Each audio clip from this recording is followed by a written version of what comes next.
Du 12-13 et à la une, donc ce coup dur pour la communauté urbaine de Bordeaux. La justice a donc décidé de freiner la réalisation de deux grands projets d'infrastructure, la future ligne D du tramway et le tram-train du Médoc.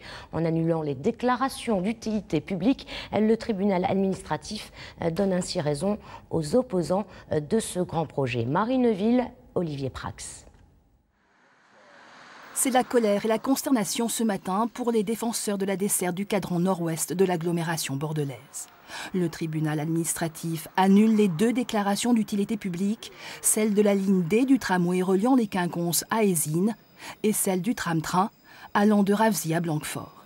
Pour l'association Oui au tramway, il s'agit de 7 ans d'espoir et de combat qui s'envolent et un axe de transport collectif qui s'effondre.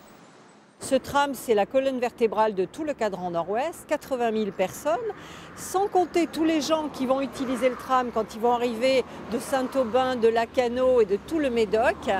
Donc ça intéresse beaucoup de monde. Le tram, c'est un moyen de se déplacer propre, où on est bien, ça enlève du stress, ça gagne vraiment en santé publique. Les travaux pour l'axe tram-train étaient déjà bien entamés. Les membres d'Europe Écologie Les Verts du Médoc estiment eux aussi que des millions d'habitants de ces quartiers vont être pénalisés et ils accusent Transcube à l'origine du recours.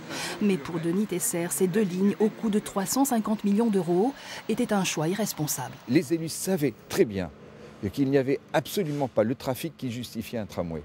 Pour vous donner un chiffre, concernant la ligne D, ici il y aura 500 voyageurs à l'heure de pointe du soir. Le tramway se justifie à partir de 2500 voyageurs. Transcube milite pour des bus à haut niveau de service. En ce moment, le président de la Cube tient un point presse sur la suite à donner à cette affaire. Les débats auront duré 7 heures.